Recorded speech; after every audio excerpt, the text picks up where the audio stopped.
찬송가 284장을 찬송하시겠습니다. 284장입니다.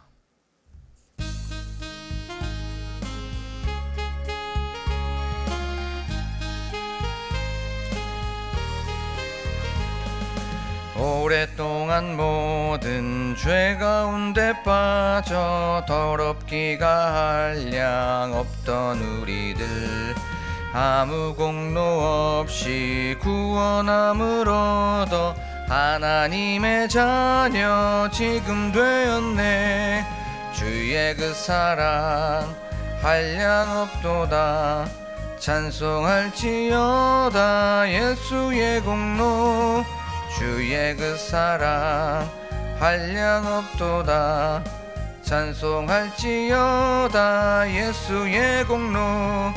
주의 보혈로서 정결하게 씻겨 죄악에서 떠난 몸이 되었고, 세상 근심 구름 간 곳 없어지니 하나님의 빛이 영화롭도다. 주의 그 사랑 한량 없도다. 찬송할지어다 예수의 공로. 주의 그 사랑 한량 없도다. 찬송할지어다 예수의 공로. 죄의 깊은 잠과 뜬 세상의 꿈을 어서 깨어나라 나의 친구여. 은혜 받을 날과 구원 얻을 때가 지금 온 세상에 선포되었네. 주의 그 사랑 한량 없도다. 찬송할지어다 예수의 공로. 주의 그 사랑 한량 없도다. 찬송할지어다 예수의 공로.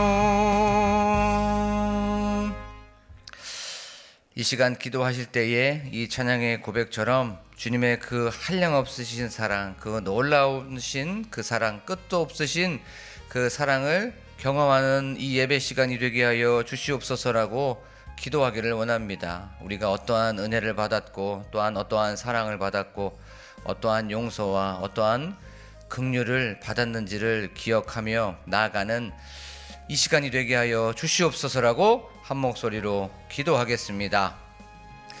하나님, 저희들 하나님의 한량 없으신 그 사랑, 놀라우신 그 사랑, 끝도 없으신 그 사랑을 기억합니다.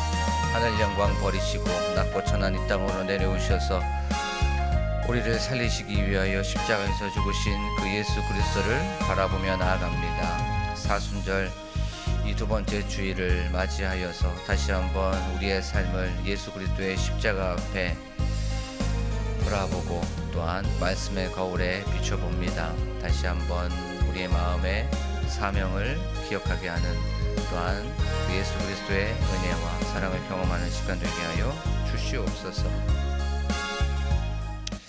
은혜와 사랑이 충만하신 하나님 아버지, 오늘 하루를 이렇게 찬송과 기도와 말씀으로 출발하게 하여 주심에 하나님 감사를 드립니다. 이 찬양의 고백처럼 주님의 그 한량 없으신 그 사랑, 놀라우시고 끝도 없으신 그 은혜를 경험하는 이 시간 되게 하여 주시옵소서. 우리의 시선이 세상으로 또한 세속적인 것에 있었다면 다시 한번 하늘의 것을 바라보게 하여 주시옵시고, 위의 것을 사모하면서 나아가는 저희들이 될 수 있도록 도와 주시옵소서. 하나님, 그리하여서 세상에 나아가 빛이 되게 하시고 또한 소금으로서 드러나는, 또한 맛을 내는 저희가 될 수 있도록 도와 주시옵소서. 감사드리며 예수 그리스도의 이름으로 기도하옵나이다. 아멘. 저희가 나눌 말씀은 마태복음 10장 16절에서부터 23절의 말씀입니다. 마태복음 10장 16절에서부터 23절입니다.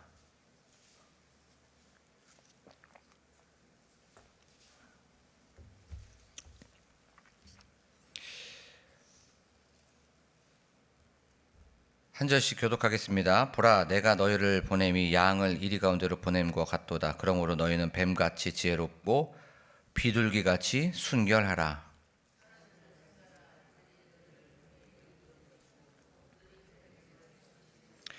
또 너희가 나로 말미암아 총독들과 임금들 앞에 끌려가리니 이는 그들과 이방인들에게 증거가 되게 하려 하심이라.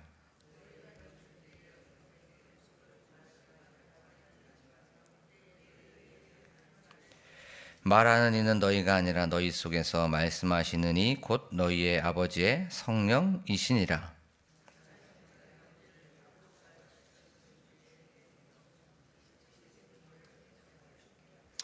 또 너희가 내 이름으로 말미암아 모든 사람에게 미움을 받을 것이나 끝까지 견디는 자는 구원을 얻으리라.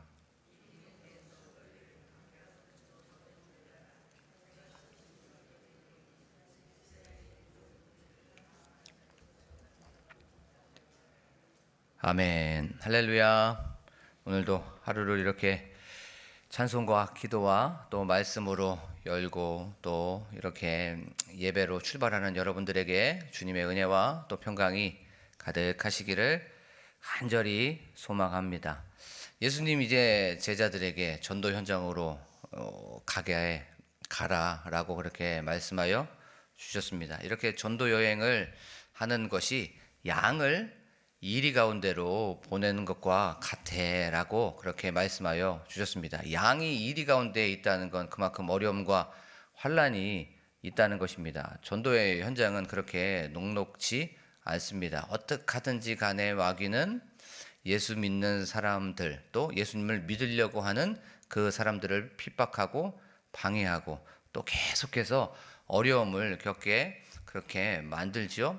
그리고 심지어는 생명을 잃기까지 우리는 그렇게 전도 현장에서 사역하는 사람들을 우리가 역사적으로도 보았고 또 삶적으로도 그렇게 경험하게 되었습니다. 이 복음을 전파하는 것은 필연적으로 우리가 직면할 수밖에 없는 고난과 어려움을 얘기하고 있는 것이 바로 양을 이리 가운데로 보냄과 같도다라고 하는 그런 말씀입니다. 그런 상황 속에서 바로 뱀과 같이 지혜롭고 비둘기같이 순결하라라고 그렇게 예수님은 말씀하여 주셨어요. 이제 말씀을 이렇게 묵상을 하고 또 모니터를 하다 보니까 제가 저번에 비둘기를 양이라고 했더라고요. 양이라고 두 번이나 얘기했었던 것을 보게 되었습니다. 사람이 실수할 수도 있고 사람이 조금 무엇인가 부족하기 때문에 항상 놓치고 있었던 부분들이 많이 있습니다. 여러분들은 이 마음이 태평양과 같은 그런 분들이시기 때문에 늘 어떤 사람이 실수하거나 어떤 사람이 잘못을 할 때마다 용서해 주시고 또 긍휼히 여겨 주시고 또 그것에 대해서 불쌍히 여겨 주시기를 소망합니다. 그리고 더 중요한 게 있어요. 남의 잘못을 핍박하고 남의 잘못을 그렇게 지적질하면 나도 동일하게 그렇게 실수합니다. 그런데 남의 그 잘못을 덮어주고 또 남의 잘못을 긍휼히 여기면 내가 실수했을 때 긍휼히 여기는 사람들이 굉장히 많이 있어요. 물론 사람이 연약하여서 잘못할 때가 있지만 그때마다 반드시 고백해야 되는 것이 있습니다. 솔직하게 그것을 고백해야 됩니다. 이것은 실수였고 나의 잘못이었고 이것은 저의 부족함이었습니다 라고 하면서 설명 필요 없이 그냥 잘못했습니다 라고 그렇게 고백하고 그것을 정정하면서 나아가기를 원합니다. 자, 이제 뱀과 같이 지혜롭다는 걸 한번 생각해 봤으면 좋겠어요. 뱀은 우리가 잘 아는 것처럼 임기응변에 굉장히 빠릅니다. 그리고 눈치가 굉장히 빨라요. 그래서 뱀을 상징하는 건 좀 지혜롭고 총명한 것을 우리가 생각해 볼 수가 있겠죠. 그리고 비둘기 한번 생각해 보면 비둘기는 좀 순결합니다. 그리고 평화롭고 깨끗하고 순박해요. 우리가 뱀과 같이 지혜롭고 비둘기같이 그렇게 순결하라는 건 뱀이 순결을 잃으면 어떻게 됩니까? 간사해집니다. 교활해지고 간교해지게 되어 있어요. 근데 반대로 우리가 지혜롭지 않고 순결만 하고 우리가 총명을 잃어버리는 어떤 총기, 이것은 밖에서 어리석음이 될 수 있고 또 호구가 될 수가 있습니다. 그래서 세상에서 수많은 어려움이 있을 때마다 뱀과 같이 지혜롭고 비둘기같이 순결해야 된다는 거예요. 이것을 한 문장으로 한번 보면 선하게 지혜로우라는 겁니다. 선하게 총명하라고 얘기하고 있는 것이에요. 우리가 세상에 나아가서 뭐 삶으로 복음을 전하든 아니면 말로써 복음을 선포하든 아니면 설득을 하면서 이렇게 복음을 전파를 하든지 간에 우리에게 어려움이 분명히 있습니다. 그러면 그때 염려하지 말라고 얘기합니다. 왜 염려하지 말랍니까? 성령님께서 너희들을 도와줄 것이기 때문에, 성령님께서 할 말을 너희에게 알려주실 것이기 때문에 너희들 근심하거나 염려하지 말랍니다. 예수님 우리를 이 가운데 보내주신데 그냥 우리를 보내주신 것이 아닙니다. 하나부터 열까지 다 세심하고 세밀하게 다 우리가 피할 길을 그렇게 만들어 놓고 보내주십니다. 우리가 하나님을 바라보면서 늘 그래 성령님께서 도와주실 거야. 성령님 이런 상황이 있습니다. 이런 환경입니다. 도와주세요 라고 하면 분명히 우리에게 지혜를 주시고 총기를 허락하여 주시는 줄로 믿습니다. 자, 이것이 우리가 저번 시간까지 나눴던 그 말씀이에요. 오늘 말씀을 통하여서 또 하나님께서는 우리 광복 공동체 한 분 한 분에게 어떤 메시지를 주시는지에 대해서 우리가 말씀을 좀 살펴보도록 하겠습니다. 오늘 말씀은 21절부터 시작이 됩니다. 21절 다 함께 읽겠습니다. 시작. 장차 형제가 형제를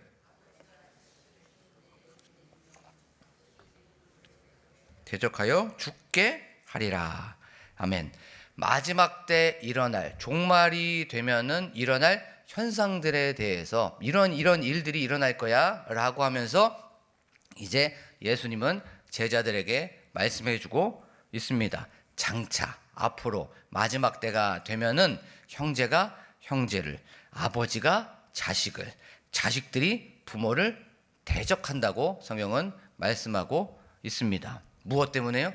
복음 때문에. 하나님의 그 나라를 위한 그 복음 때문에 바로 이렇게 핍박과 박해가 일어난다고 말씀하고 있습니다. 어디에서 일어난답니까? 가정 안에서 이제 일어난다고 말씀하고 있는 것이요. 사회는 말할 필요도 없고 가족 안에서 저 사람 예수 믿는다고, 저 사람 복음 믿는다고, 저 사람 복음을 가지고 그렇게 전파한다고 아버지를 고발하고 어머니를 고발하고 부모가 자식을 고발하고 형제와 형제가 또 남매끼리 이렇게 자매끼리 저 사람은 예수 믿는다고 하면서 이런 박해와 대적이 일어난다고 분명히 성경은 말씀하고 있습니다. 기본적인 윤리가 지켜져야 되는 그 마지노선인 요 가족 안에서까지 복음 때문에 어려움을 겪게 된다고 그렇게 말씀해주고 있습니다. 예수님 핍박과 박해가 일어날 것을 미리 알고 계셨어요. 서로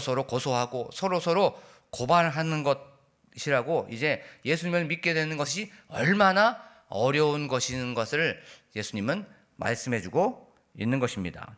우리가 그 당시에 한번 그 상황으로 한번 생각해 보겠습니다. 유대인들 예수님을 믿는다고 하여서 회당으로 사람들을 잡혀가게 되었습니다. 예수님 믿는 사람들을 끌고 가고 있었어요. 그래서 39대나 되는 그 채찍을 맞게 하여 그렇게 아픔을 겪게 하였습니다. 그리고 예수님을 믿는 그 순간 어떻게 됩니까? 모든 경제적인 권리, 교육적인 권리, 사회적인 권리, 이 모든 것들이 박탈당하는 거예요.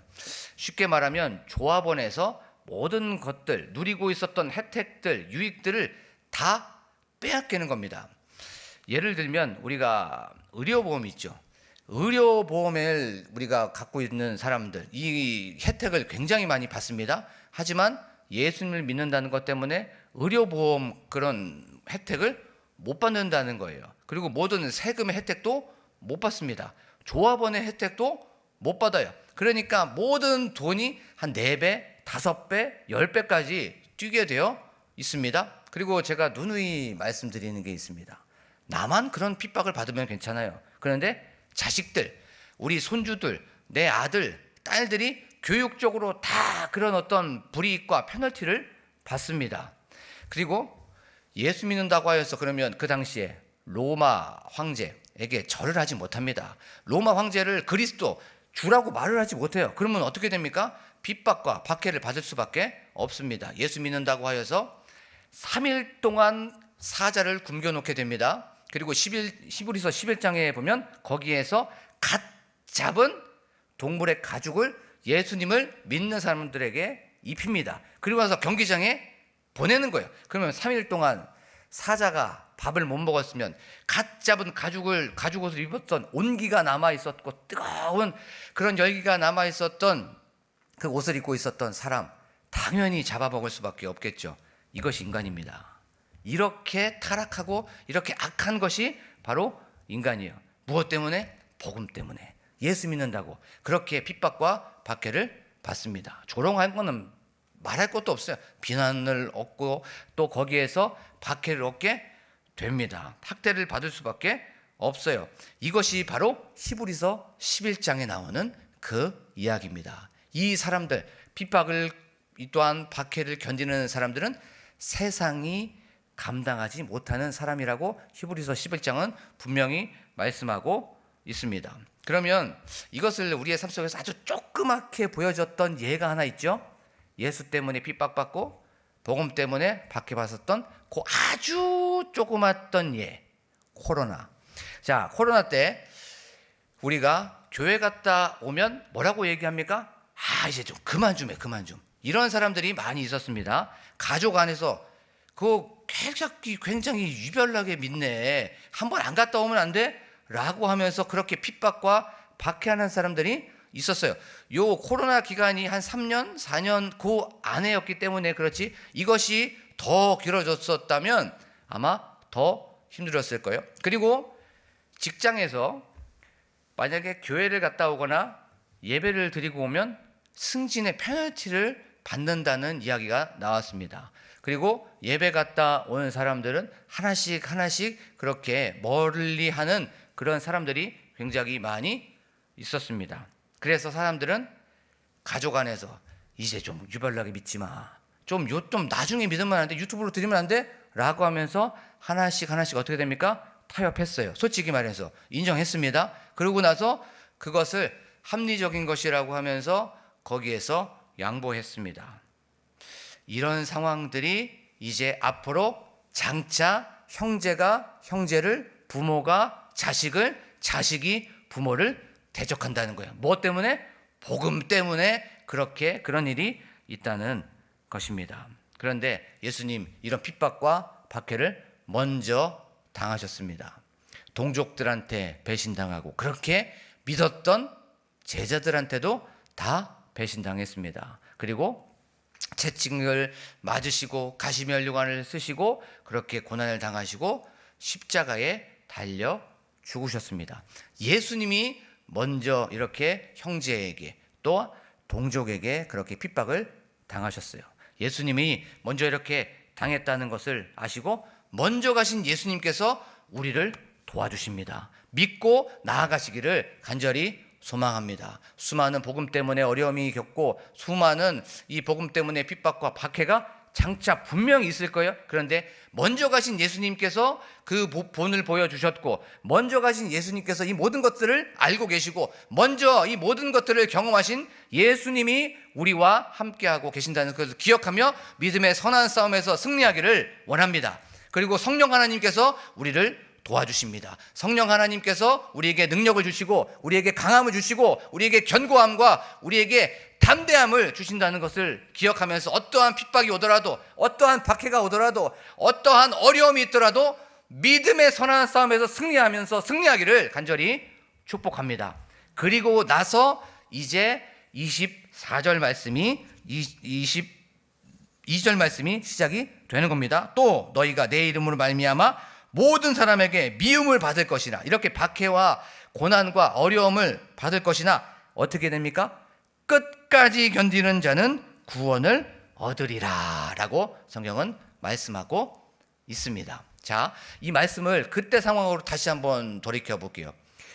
이제 예수님을 믿어서 핍박과 박해가 있었던 그런 상황입니다. 그런데 그 마태복음의 공동체 95%나 되는 그 사람들 유대인이었다가 그리스도인이 된 사람들입니다. 이제 그 사람들이 하나씩 예전 유대교로 돌아가는 그런 상황이었어요. 너무나 힘든데, 너무나도 어려운데, 너무나도 이렇게 사는 거 너무나도 힘들어 라고 하면서 돌아가기만 하면, 다시 유대교로 들어가기만 하면 다시 예전의 권리, 다시 예전에 누렸던 유익들, 이 혜택들을 다 받을 수 있는 상황이었습니다. 그래도 돌아가는 사람들이 많이 있었어요. 그런 상황 속에서 요 마태복음 10장이 쓰여지게 된 겁니다. 그러면서 반대로 끝까지 견디고 끝까지 거기 안에서 나는 돌아가지 않을 거야, 나는 복음을 지킬 거야, 나는 예수님을 믿을 거야 라고 하는 상황 속에서 이렇게 핍박받지만 끝까지 견디는 자는 무엇을 얻는다고 얘기하고 있습니까?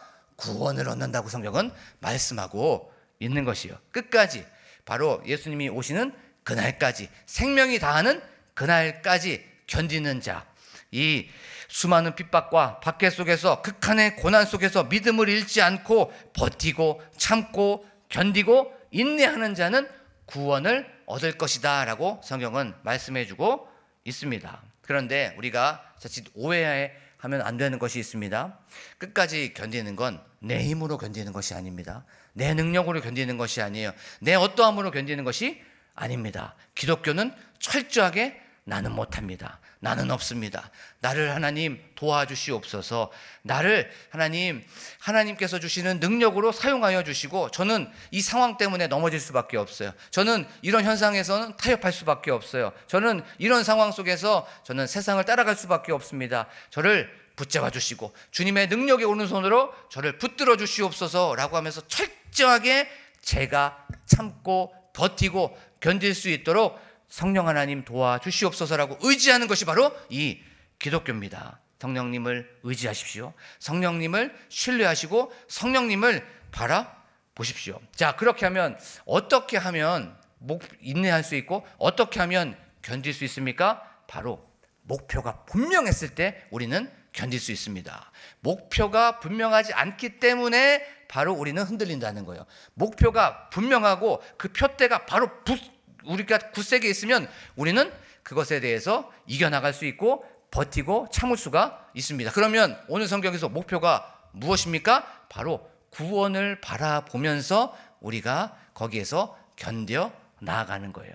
그리고 이 구원을 바라보면서 나아간다는 건, 구원이 우리가 경험하고 관념 속에 있습니다. 근데 그것을 삶 속에서 갖고 와야 돼요. 그것이 어떻게 갖고 옵니까? 구원이 멀리 있는 것이 아니라 구원을 현실 속에서 갖고 와서 구원에서부터 출발하는 겁니다. 천국에서부터 이 삶을 출발하는 거예요. 상황에서부터 출발하기 때문에 우리가 어려움이 있고, 상황에서부터 우리가 이것을 경험하기 때문에 바로 우리가 그것을 견뎌내지 못하는 겁니다. 구원을 현실로 갖고 와서 여기에서부터 시작하고 여기에서부터 출발하면 우리가, 그래, 내가 구원을 받았기 때문에 이런 핍박, 이런 과정, 이런 어떤 어려움, 이 모든 것들을 이겨낼 수 있어 라고 하면서 구원을 여기에서부터, 지금 현재 살아가고는 여기서부터 생각하면서 나아가면 분명히 우리는 견딜 수가 있습니다. 거기에서 이겨나갈 수가 있습니다.